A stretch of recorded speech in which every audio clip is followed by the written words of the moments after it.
So content marketing is another area that's helped you to acquire customers. What exactly have you done there so far? We thought about it in two various ways. One, we called it quote unquote thought leadership internally. This is when a lot of the audience that we were selling to were like startups, right? And so my co-founder and I would write blog posts about our experiences. And the second category is more around developer tools and certain problems that we saw engineers facing that were potentially adjacent to our space. And at the end of the day, it's like there's a lot you can read on the internet about content marketing. So I'm not going to repeat that here, but you figure out what problems your customers or your potential customers are facing and you try to get to them, right? You try to give them that information. It builds awareness. It lets people find you when their intent is more accurate, right? As opposed to like trying to do a lot of manual reach outs. This is especially true for, I think, horizontal productivity or horizontal dev tools where timing is really important. And so you can look at a company that looks exactly like what you would sell into, but I don't know, maybe they haven't started hiring out their support team, or they have, and they already like figured out some hack to do things, or there's some churn in the leadership, and they're not really thinking about like buying this platform right now. So it's very hard to get timing right. And so instead, you really just want to get yourself out there and let people click when they fit you. So in terms of ideas of what to write about, if you're talking to customers about their problems, you probably have a long list of ideas that you can potentially be writing about. Like, were you doing anything else in terms of SEO, or were you just like, we're just going to publish, high quality content and hope it starts ranking because we're talking about specific enough problems or something, or long tail keywords?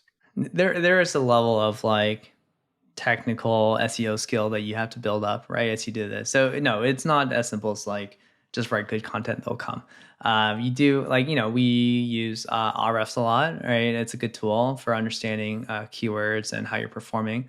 You have to like do a bit of research on which keywords are highly contested, and you want to make sure you SEO optimize your content, right? Can't say I'm an expert on it. I've definitely learned a lot about it in the last few years, but yeah, you have to put in the time and get that right. If I understood this correctly, you were, I guess, focusing a lot on like top of funnel type problems, and you said problems that were adjacent to what you're solving. In terms of, it wasn't, every piece of content wasn't, this is a problem that you're trying to solve, this is how Airplane solves it for you. But it was more about, maybe you do have content like that too, but a lot of the other content was like, okay, you got this problem in terms of building an internal tool. Here's some of our thoughts on how you could be solving this problem. Doesn't necessarily, translate to using Airplane this afternoon, but hopefully you've now got some awareness of who we are and what the product does. Yeah, it's just both is how we approached it, right? Like ideally, they would all be high intent, right, directly related kind of problems, and I think like we can and should invest more there. But at some point, you're like, also let's also add in things that are lower intent, but that'll build some more visibility and awareness, and maybe it's easier to get traffic on those, right? So I think you have to experiment. It depends on your business and depends on who you're selling to, right? If you're like an ATS or like doing hiring, it's a lot easier to just target direct like hiring problems. So yeah, you have to experiment and figure out what's right for you. Nearly every founder I talk to, when I say, well, what did you try in terms of growth that didn't work? They always say ads, right? I don't know. I don't know. I can understand why, but that was one of the channels that has worked for you.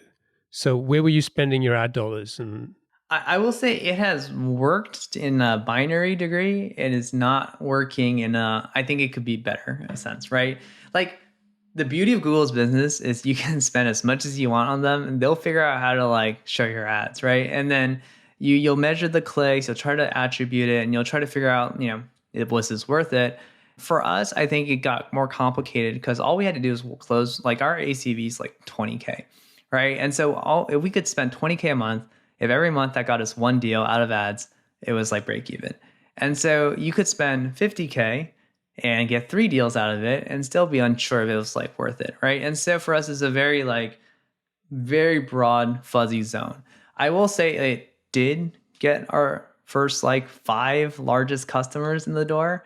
And so it is, but it is also not, you can't mistake that for product market fit is what I'll caution, right? Like it's just not a very, you can't double that to 100K and just get double the number of deals.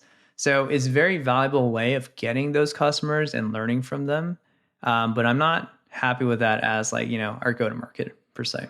And just because you could spend 20K to acquire a customer doesn't necessarily mean you should be spending 20K to acquire them. You could spend half of that, get a high ranking blog post that just pays off almost indefinitely, right? So there's definitely higher ROI ways to do it.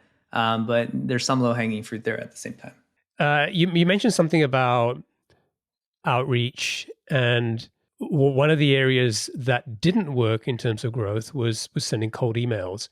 What did you try there? And sort of looking back at what you've done so far, like why do you think that hasn't worked for you? I wish I knew why it didn't work because then we would probably get it to work. I think the short of it's like, my understanding is this is something you have to really experiment with. And at some point it'll click. For some industries it doesn't work, for some it does, right? And it's tempting because like you talk to a few peers where they're like, yeah, the first like 10 million I got was all like 90% outbound. And you're like, oh man, like maybe that should work for us. But someone once told me like, Josh, you're going to say, let's do outbound. You're going to try it for a month and it's not going to work. And you're going to decide like, oh, outbound isn't it. But really it's like the thing you tried, the persona you're trying, the message you're trying, the way you're like, I don't know, the way you're phrasing in your emails just wasn't it. But it's like very hard to tell what parts of that didn't work. Right. And so I know that it's not working. I know that it might work. And I think it's going to take a bunch of experimentation to see how we can get there. So it's very frustrating. It's a bit of a black box, right? But so I think of it as something we're going to just keep experimenting on.